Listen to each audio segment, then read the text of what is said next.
right, cool. All right. Welcome, welcome, welcome, everybody. My name is Walter Gainer II here at Black Writers Weekend for Bookmark Live. This is a incredible venue powered by Black Writers Weekend in Riverside Epicenter. We're thrilled to have so many amazing speakers here, writers, creatives. It's a really wonderful event.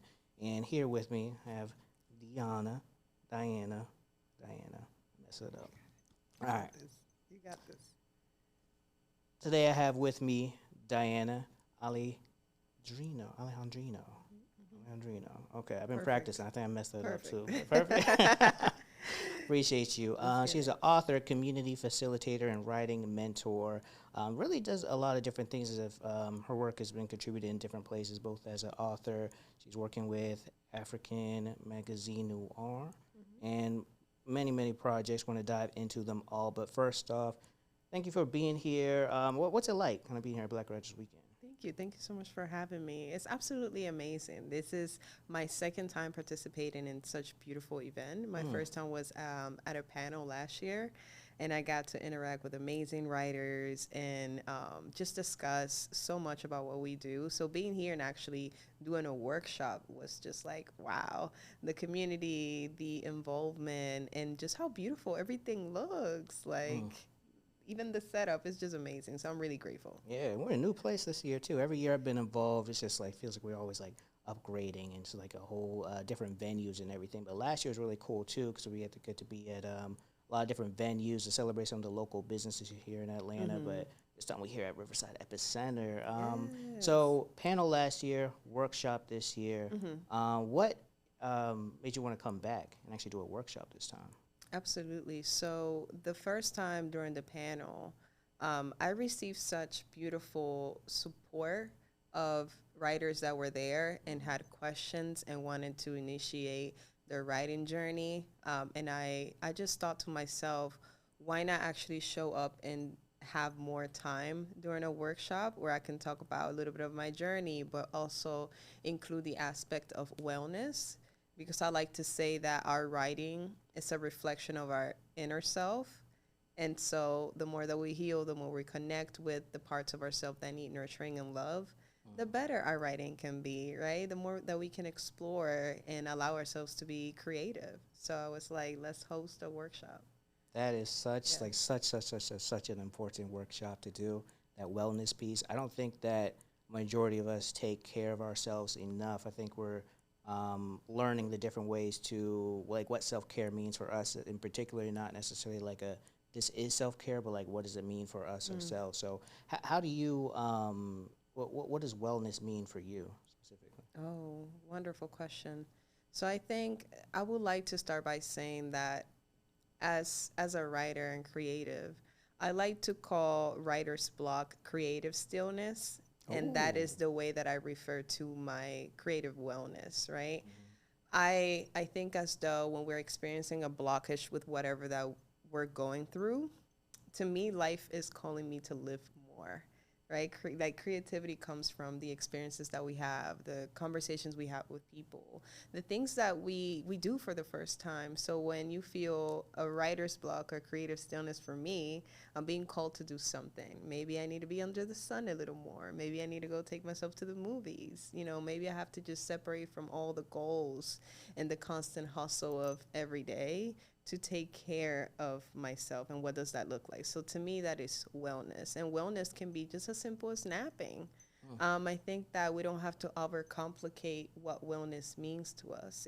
It can be having a conversation just like how we're doing right now and making sure that we don't lie about what we feel and what we're going through. That is wellness, right? Transparency, stillness. Maybe you just need to sit and actually enjoy something that you've been meaning to do without feeling like I must do it after I don't know, go to the gym. Why not just do it when your body's telling you to do it, right? That you need it. So that is like wellness to me, right? Just honoring our vessel, honoring our own individual journeys, and making sure that we don't project that onto other people and that we're actually taking the time to ask ourselves the hard questions, but also incorporate like the rest.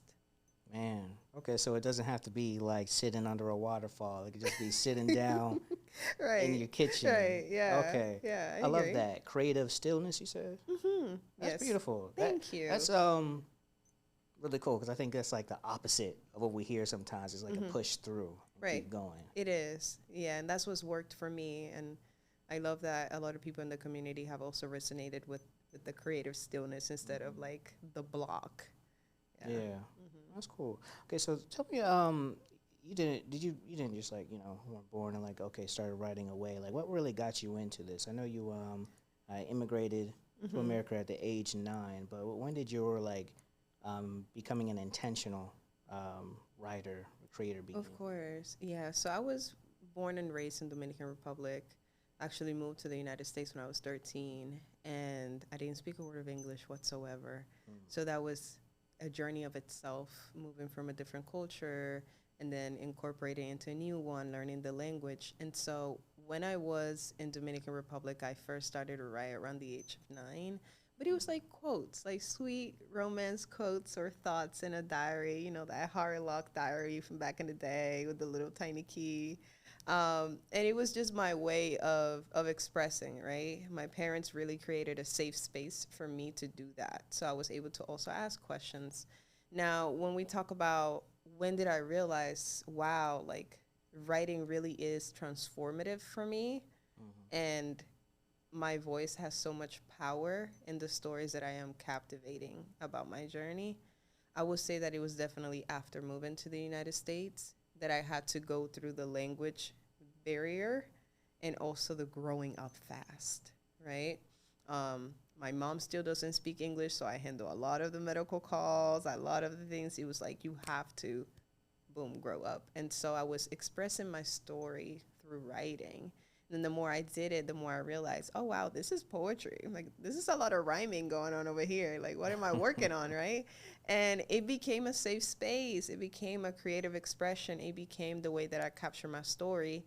And then in 2018, through the help of friends and people in my life, they're like, maybe you should just open your Instagram and share some of your poetry. And so I did. And then the journey has taken on from there. And it's been very amazing, sometimes challenging, but there's no growth without challenge. So it's been truly a blessing every step of the way. Yeah. So your friends encourage you to put it on Instagram. I'm kind of curious when you first started noticing that you're kind of good at this. You got some rhymes in there. Did you notice it first, or did someone else kind of see that, be like, oh, hold up, you got something? I would say that it's always easier for people to notice it first because it's harder for us as individuals to give ourselves the opportunity to do something without being judgmental.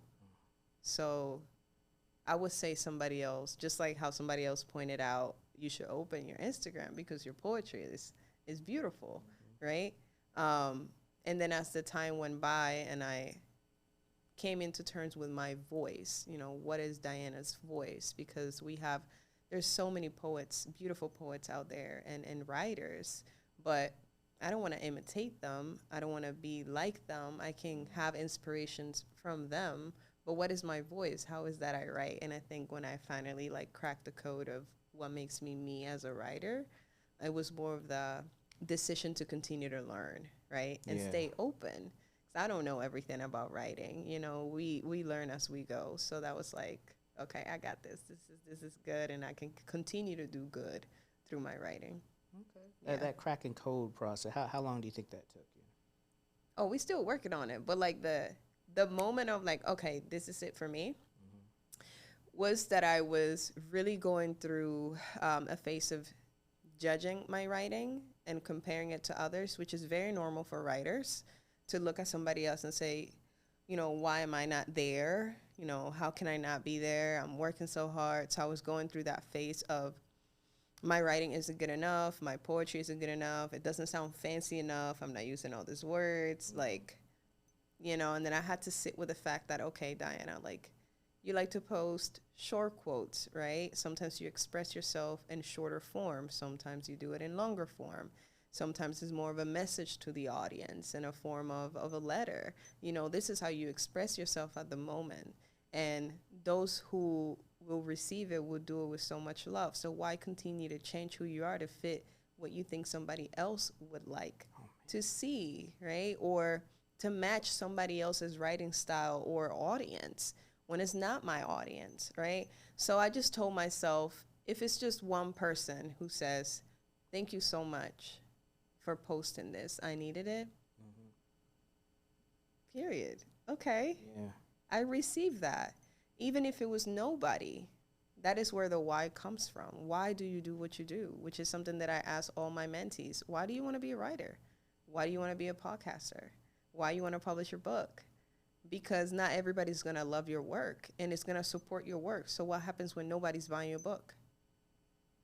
Mm. You know? Yeah. What then? Then you didn't do it for yourself at the end of the day. Right? So then when I really came across that thought of, if I put anything out there, it has to be with intention, right? And I don't want to do it because the algorithm is telling me to post 3 times a day. I want to do because I feel it. So that level of acceptance is the level of acceptance that have allowed me to continue to learn from other people and learn how I want to show up as a writer in the world, right? And as somebody that loves to bring community together. You know, I a couple of thoughts ran through as you were speaking. One, the number's up to 6 times. They're saying you better post 6 times a day. Yeah, that's crazy. But also, I just like, as I'm speaking to you, I could just see, just like, I'm thinking about the people you mentor and work with and help lead. I'm like, man, they're so lucky to have someone like you who really understands not only the craft of writing, but finding your voice, but also that stillness and just like the wellness part of this as well. I think it's so easy to get caught up just trying to chase what you're supposed to do. But then at the same time, there's the whole concept of like the starving artist, and some people looking at writing as like just a hobby or something, but kind of found a way to do it, make it a craft, and just pursue it. I'm kind of curious, with the people you work with, have you found any common like barrier hurdle that people are usually struggling with before they could kind of crack the code for themselves?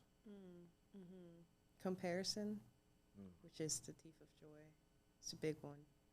People compare themselves to people who are writers who already made it, right? It's not a realistic comparison, right? I think that a lot of it also is inner fear. What if somebody that knows me read this, right? Yeah. It's like the very first one. Sometimes it's the courage, the fear that you feel before you are courageous. Whether you're writing because you're about to speak about a trauma, right? Because that's releasing it. And so that can be a hesitation of, am I ready to actually open the door and close it through my writing? And sometimes it's just they are lacking guidance and they didn't know that they could do it. And they just needed somebody to be like, come on. You know, like I work with people that are like, look, I've been thinking about opening up my blog and I want to do this and I want to do that. And when I start to just have conversations about the easy steps that they can take, they're like, why am I in my head so much? Right? It doesn't have to be so complicated. And that's why you need to make very realistic and digestible goals with your creative projects instead of, yeah, in a week I'm going to have a whole 200-page book done. You have to take into consideration your everyday life, how you're feeling, you know, your needs, your wants, even your wellness, you know. And realistic goals can mean, okay, today I sat down for 5 minutes and wrote nonstop. Great. That's an accomplishment to me. Man. You know, instead of, oh yeah, I have to sit for an hour and push something out that in my soul I don't feel right now. So that's how you honor your creativity. And that's what I try to tell them. And that's most of what I see. Okay, I feel hesitation. I don't have the time. I lack the structure, comparison, or I'm just fearful because this means so much to me. Yeah. And I fear people would judge me, or I fear people that I will be speaking about would attack me, or like, you know, so it can be heavy for some. No, that is heavy, because I definitely relate to the inner fear part. I think what helped me actually get out of it and put my own creative projects out was just the internet and knowing that, like, okay, no one actually I know knows about this page. Shout out to all the strangers. I know, right? Because as Yeah. soon as you see that friend or that family member, like, you're "Oh, like, okay, maybe I need to take it nope." down. Right? Just kidding. I was playing. I agree. All right, so let's talk about some of the works that you've put out. What was the first thing you published? Was it poetry? Was it a book? What was it? Right. So my first and only book so far is called Agridulce, which means bitter sweet in Spanish, and it's a collection of poetry and prose. I published it back in 2021 with Gatekeepers Press. And I did it as a hybrid publishing. So then after the book was completed and they helped me with the process, it was go time for me. You know, I had to learn how to promote, how to step out of my comfort zone, how to reach out to people, how to work with other creatives to get an opportunity, you know. So I think that it was such an amazing journey, challenging at the same time, but I wouldn't be here without it. Yeah. So I think there's like a number of different ways to kind of share and get the word out about your work. Which one have you found is the one you feel the most comfortable with? Of asking people to like support my work. Support Or- the work, promote it, get the word out. Yeah. So these are just tips, you know, that I even tell like my mentees. I think that one, you have to get comfortable with rejection. Not everybody's going to say yes to your pitch. So let's say you have a podcast, and I think that I'll be a great fit for your podcast. I'll go ahead and write a pitch, find your email, send it to you. That's always been really good for me when I'm working on collaborating with individuals and also being community. I'm going to do my due diligence to learn about you, and then I'll pitch myself and my book, and then we build something together. I think that that is a great way to do it. Of course, you can send a DM, but I rather be as professional as possible. You know, I want people to know that I do care about their work, and I think that that is very important when promoting your book or anything that you do. Make sure that you're collaborating with people and communities that speak to you. That is not just because they have 400,000 followers and you think that it will be great to get a spot on that page, but you don't know anything about what they do, but it doesn't really resonate with you. You know, make sure that you actually do your investigation and say, you know, this speaks to me. I think that this will be a wonderful collaboration because these are the people that are going to look out for you and you for them in the future. Now you have a partnership with them. And that is something that I gain while publishing Agridulce. Anybody that I send an email to or DM to or spoke to, I make sure that I really wanted to work with them. And even if some of them didn't work out, the people that say yes to me are still people in my community who look out for me and I look out for them. They're like, Diana, I have this opportunity. I think that you'll be great for it. Go ahead and apply. Yeah. Or I send emerging writers to them. I say, hey, these are some people that I think will fit, you know, your book or what you're trying to do. Give it a try and see where it takes you. So I think email is great. Of course, you can find a lot of information in social media. And if you are somewhere where we have like the Black Writers Weekend or anything like that, then show up to the events in person. Show up with your book and your business card. You know, like I went to Canva and printed like 100 business cards for $100, and I was going everywhere to my open mics. Like, this is who I am. This is what I do. This is my book. You know, you have to show up for yourself before you expect anybody else to show up for you. Oh, that's true. So, yeah. Otherwise, they're not going to know who you are, what you do. Exactly. Yeah. Shout out to email, actually. Email is slept on. I check my email like 3 times a day, for sure. Yeah, it's an old school but tried and true method. Right. Yeah. It works. Don't take it for granted now. Email can be it can be powerful, especially that follow up. Oh, yeah. Follow up. They know. You Yeah. know what's actually funny? It's usually when people reach out to me, it's usually the follow up when I respond. Right. I'm like, oh, okay, yeah, you persistent. Okay, Yeah, all right, let's yeah. talk. Hey. I forgot about It's you. me Be for like a reminded. week ago. Yeah, appreciate it. Yeah. All right, so I want to hear a little bit more about your work with Africa Noir magazine. Oh, of course. So I started working with African Noir magazine late last year, and it was interesting because I found them online, and I really loved what they were doing in their platform, right? Highlighting creators from, you know, all over the diaspora, BIPOC writers, African culture, Caribbean culture, from poets to designers to food to a little bit of everything. And I was like, this is so beautiful. And because I'm always looking for opportunities where I can also highlight emerging writers, because going through my journey of publishing or just being a writer, I noticed that there were so many beautiful, beautiful poets with not enough opportunity to be seen. So I actually reached out to them for a collaboration, and the founder, Gaye, was like, "I actually want to meet with you for like bigger plans, girl." And I was like, "Okay, what are these bigger plans?" And we got on a Zoom call. We talked. She said, "I actually would love for you to be part of the team. So you have your own section about poetry and writing, and you can do whatever you want." And I was like, Okay. "Oh my gosh! Like, thank the Lord. This is beautiful." And so I started working with them and had a poetry series where we did IG lives with emerging writers, writers that it was their first time ever doing an interview.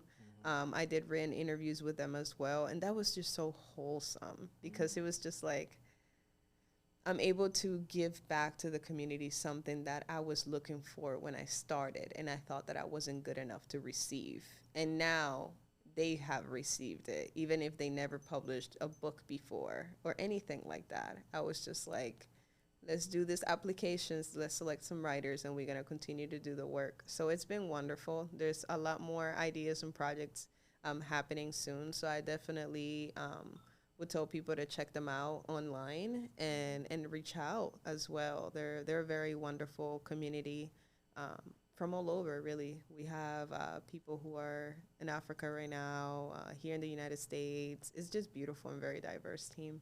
That's really cool. Man, that's cool. So you kind of brought that thing that was missing, kind of filled in the gap. Correct. That's cool. Yeah. What's it, is that something you ever kind of saw yourself doing, like kind of being in that space? Well, really just across the board, it seems like you are someone who's like a player and a coach, you know, someone who's writing and then also being that resource for other people. What does that feel like, just knowing that people could come to you, you could actually provide some guidance and everything? It feels really, I feel a sense of alignment and purpose through it. I never thought that I would be doing a lot of the things that I'm doing right now. It never really crossed my mind. But you wouldn't know unless you take that first step. And I think that I just have always kept my heart open to learning from other people and receiving and moving with love and respect, that some of these things just happen on their own, right? So I just continue to be in awe when they happen, right? Because sometimes I'm not expecting them at all. And usually I feel like a lot of like our individual journeys, the one thing that you want so much doesn't happen right away, right? It happens when you're at least even thinking about it. Very true. Or think that you deserve it anymore, right? Because maybe you're being called to place your focus somewhere else. And so the opportunity to work with the magazine, I reached out to them as a one-time thing. Hey, I would love to work with you, like have a feature or do an IG live, and it became, can you be the lead poetry and cultural collaborator for the magazine? Wow, okay. I'm being called to do this. Do I have the energy? Do I have the time? Yes. So then it was definitely great. Man. Yeah. That's cool. You're like, I guess so. Yeah. If you want. If you want, I'll step up. Let's do it. Yeah. Nice. Yeah. Okay, so are you working on any other creative projects for yourself?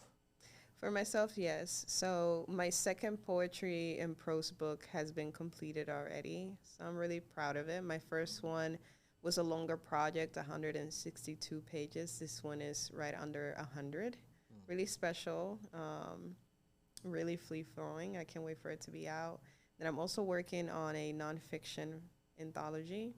Okay. So slowly putting together these projects. And yeah, I have like several workshops online that I'm currently promoting, as well as in-person workshops here in Atlanta as well. Gotcha.